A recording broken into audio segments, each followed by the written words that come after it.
वो केवल उनकी सरकार हो सकती है, लेकिन आदिवासी हित के लिए या आदिवासी के लॉन्ग टर्म कोई प्रोग्राम सरकार के पास है नहीं।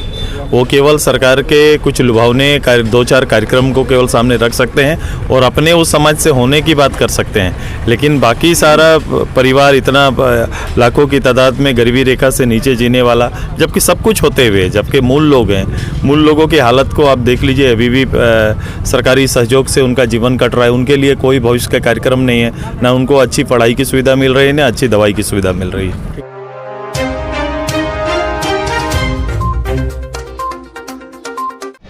आज हम लोग आदिवासी महासम्मेलन में सभी हमारे माता बहनें जो आए हैं, आज हम लोग यहाँ से विधानसभा से जब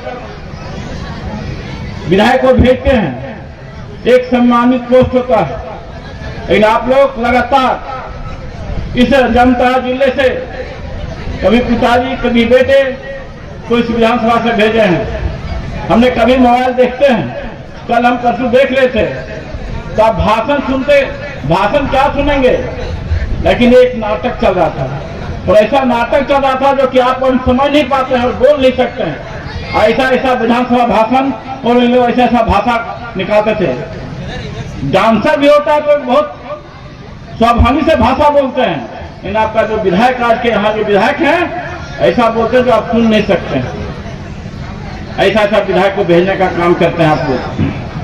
आज हमारे जो अभी 20 मिनट में 15 मिनट पहुंचने वाले हैं, हमारे उप मुख्यमंत्री और सीनियर विधायक और माननीय केंद्रीय अध्यक्ष सुरेश महतो जी और पूरे झारखंड के दिल में बसने वाले और इस राज्य के भला सोचने वाले और विधानसभा से ऐसा बोलने वाले माननीय सुरेश महतो जी पहुंच रहे हैं, उनका भाषण सुनेंगे भी, और पूरे राज्य के लिए क्या सोच है, क्या करना चाहिए। जब भाषण आता है, जब चुनाव आता है, हम लोग सुनते हैं कि एक कर देंगे, वो कर देंगे। आप लोग मोबाइल निकालिए, जब चुनाव आया था 19 में, तब सत्ता में जो सरकार अभी है, चाहे कांग्रेस है, जेएमएम है, चाहे राजद है, बोले थे प्रधानमंत्री आवास हम 2 लाख करके 3 लाख बढ़ाने का काम करेंगे। क्या बढ़ाए? क्या नहीं बढ़ाए। 5 लाख युवक का नौकरी देने का बात किए थे, दिए क्या? नहीं दिए। युवक लोग को 5000 वेतन देने का बात किए थे, ग्रेजुएट को 1 रुपया नहीं मिला। और क्या बोला जानते हैं कि सभी सम्मानित हमारे अल्पसंख्यक भाइयों के लिए क्या बोले, सुअर पालन करना, मुर्गी पालन करना है, गाय पालन करना है। यदि गाय सुअर पालन करना ही रहता तो विद्यालय बंद कर दिए भाई। क्यों शिक्षकों को पैसा दे रहे हैं? यदि हमको सुअर पालन करना है, बकरी पालन करना है, मुर्गी पालन करना है, गाय पालन करना है, तो विद्यालय क्यों खोले भैया? विद्यालय बंद कीजिए, अनपढ़ आदमी का काम है ये काम। ठगने का काम किया है। जानते हैं कि आपने यहाँ हमारे माननीय विधायक इरफान अंसारी है, बताए कहीं हमारे नारायणपुर प्रखंड में आदिवासी छात्रावास है क्या? हमारे यहाँ संचय का छात्रावास है क्या? नहीं मिलेगा। वो सत्ता का भोग है, चाहे बाप रहे चाहे बेटा रहे, सत्ता भोग सकता है, काम नहीं कर सकता, ठगने का काम करता है। वो क्या करते हैं? मंदिर जाके पूजा करते हैं। शिवानी है तो छोड़िए और मंदिर में पूजा कीजिए, पुजारी बनिए। फिर ऐसा बंद क्यों करते हैं जनता के लिए ठगने का काम? कहीं जाइएगा तो मदरसा में, कहीं नमाज पढ़िए, और कहीं जाइएगा तो पूजा कीजिए। पूजा करना हम सम्मानित करते हैं, लेकिन अपना धर्म का सब समान होता है। अपने धर्म को भी ठगने का काम किए हैं इरफान भाई। अपने समाज को ठगने का काम किए हैं, अल्पसंख्यक को ठगने का काम किए हैं, यहाँ के हमारे आदिवासियों मुसलमानों को ठगने का काम किए हैं। आज निश्चित रूप से गुप्ता जी ने एक ऐतिहासिक काम किया है कि जो लोग लंबे समय से भारत के सबसे बड़े इतिहास को संजोकर अपनी परंपरा को आगे लेकर चलने वाले समाज को, मैं तो कभी यह भी कहता हूं कि भारत के लोकतंत्र से गठन से पहले अगर कहीं भारत के अंदर लोकतंत्र था तो हमारे आदिवासी समाज के अंदर था, जो आज भी विद्यमान है। हम लोग साथ में रहना और सामूहिक निर्णय इस समाज का मुख्य आधार रहा है, मुख्य ताकत रहा है। एक अपने इस समाज के, अपने इस धरा पे, इस धरती पे कई इतिहास भारत के साथ संघर्ष का है, इस राज्य के साथ संघर्ष का है। इस राज्य के गठन में और देश के निर्माण में जहां इसी क्षेत्र से सिद्धू कान्हू चांद भैरव के साथ साथ 1000 नहीं 10,000 संताल भाई एक साथ हूल आंदोलन का प्रत्यक्ष रूप से भारत के इस क्षेत्र में और खासकर तत्कालीन बिहार या बंगाल रेजिमेंट के अंदर में अपनी जमीन और स्वायत्तता के लिए एक लंबी लड़ाई को लड़ा। उसी के बाद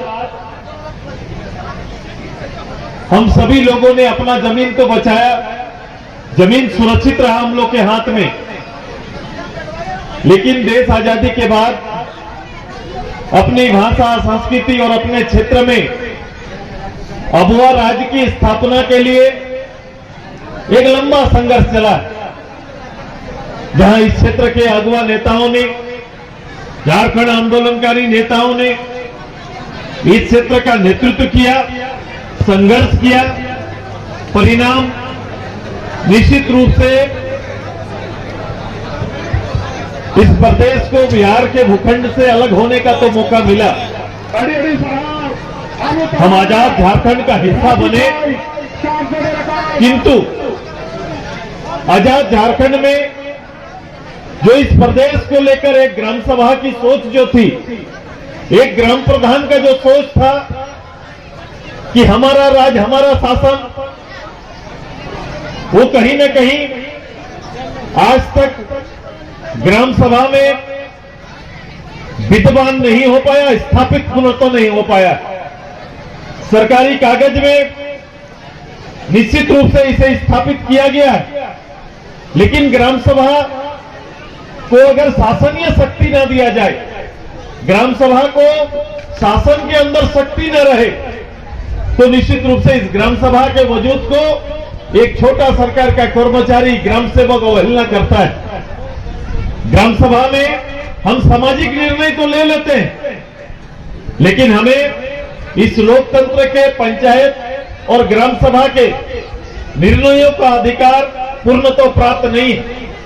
कहीं न कहीं बाबू व्यवस्था में सरकारी कर्मचारी, पदाधिकारी ग्राम सभा के निर्णय को प्रभावित करते हैं। आप देखेंगे कि ग्राम सभा के निर्णय ग्राम में कुछ और होता है और वही ग्राम सभा से आते आते ब्लॉक कार्यालय पहुंचते पहुंचते कुछ और हो जाता है। ये सच्चाई है कि नहीं है? ऐसा होता है कि नहीं? मैं प्रधान लोगों से पूछता हूं, ऐसा होता है ना कि गांव में आप किसी और को चुनते हैं, लेकिन वहां से ब्लॉक पहुंचते पहुंचते किसी और का नाम चढ़ जाता है, चढ़ता है कि नहीं?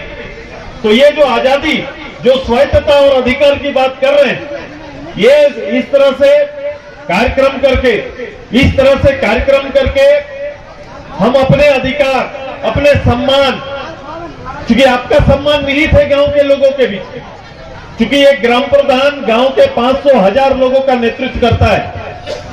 वर्तमान सरकार ने इसका समाधान क्या ढूंढा?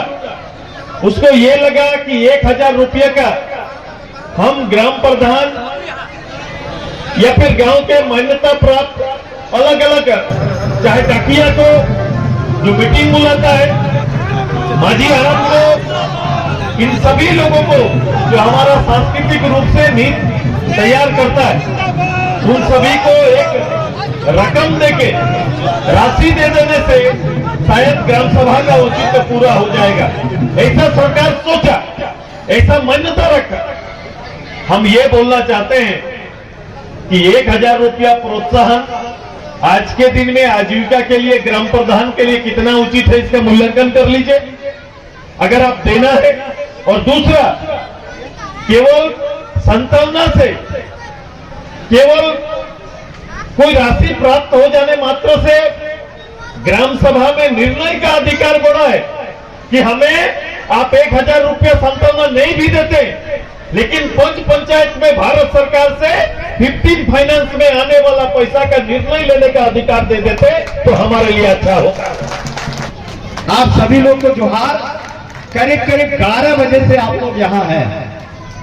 कहीं भी कोई व्यक्ति 11 बजे से लेकर 5 बजे तक बैठा रहेगा, ये असंभव बात है। ऐसे ही लगता है आखिर किन मुद्दों पर बैठा है, लेकिन हम आपको धन्यवाद देते हैं कि आप अपने समाज के चिंतन मंथन के लिए 11 बजे से लेकर अभी तक बैठे हैं और हमारे केंद्रीय अध्यक्ष के आने का इंतजार भी कर रहे हैं, इसलिए आप लोगों को धन्यवाद देते हैं। ये इलाका सिद्धू कानू का इलाका है। हम नमन करते हैं तिलका मांझी को, सिद्धू कानू को और दिसुम गुरु का भी इलाका है। हम आज अपने दशा के बारे में चिंता कर रहे हैं और दिशा के बारे में भी चिंता कर रहे हैं। देश आजाद हो गया, झारखंड भी अलग राज हो गया, लेकिन क्या हमारा गांव का तस्वीर बदला है? हम लोग बदले हैं? हम लोग में कोई परिवर्तन हुआ है? अभी गांव में जाने से पता लगता है कि नहीं, जैसे थे वैसे ही हैं। ऐसा लगता है देश तो आजाद हुआ, झारखंड राज बना, लेकिन आजादी का एहसास आज भी गांव में नहीं हो पाया है। हम एक आज के इस चिंतन मंथन से हम एक ही बात कहना चाहेंगे कि जब तक हम संगठित नहीं होंगे, संगठित होकर के कम से कम अपने समाज के लिए, अपने भविष्य के लिए या राज्य जिसके लिए बना है, उनकी सच्चाई को सार्थक रूप में बदलने के लिए हम एकजुट होकर के एक साथ चिंतन मंथन करें। हम तरुण जी को बहुत बहुत धन्यवाद देते हैं कि अभी विषयों पर चिंतन मंथन करने के लिए सबको बैठाए। कि आज जो झारखंड की स्थिति है, जो यहाँ की परिस्थिति है, आज यहाँ के नौजवान, हमारे ये जो नारायणपुर ब्लॉक है, आज इतनी बड़ी संख्या में यहाँ पे आदिवासी रहते हैं और यहाँ के नौजवानों के लिए आज तक कोई रोजगार की सुविधा नहीं हो पाई। आज यहाँ के नौजवान अन्य प्रांतों में पलायन कर रहे हैं, रोजगार के लिए भटक रहे हैं, लेकिन यहाँ की सरकार आज तक नौजवानों के लिए, आदिवासी भाइयों बंधुओं के लिए कुछ नहीं कर पा रही। आज यहाँ पर भूमि लैंड बैंक बना करके कल कारखाना खोलने का प्रावधान होना चाहिए था। यहाँ पर CMP-SPF का कभी बहुत सारी यहाँ पर त्रुटियां हैं जिनके कारण कल कारखाना खोल नहीं पा रहे।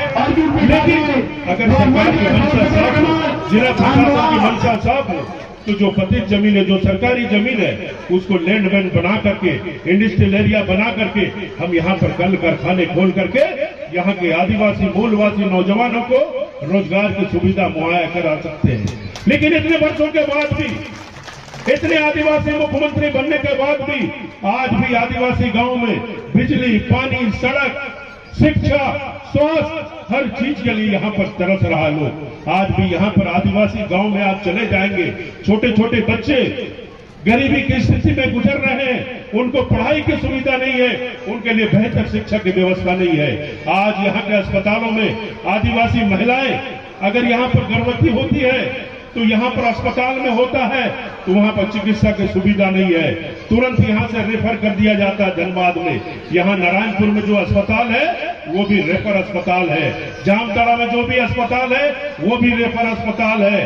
और लोग कह रहे हैं कि हेमंत है तो हिम्मत है, लेकिन माननीय सुदेश जी ने कहा है कि हेमंत है तो यहाँ के जो बालू माफिया है उसको हिम्मत है, यहाँ के जो पत्थर चोर है उसको हिम्मत है, यहाँ के जो भूमि माफिया है उसको हिम्मत है, और इस हिम्मत के कारण यहाँ के जनता जनार्दन दिक्कत में है।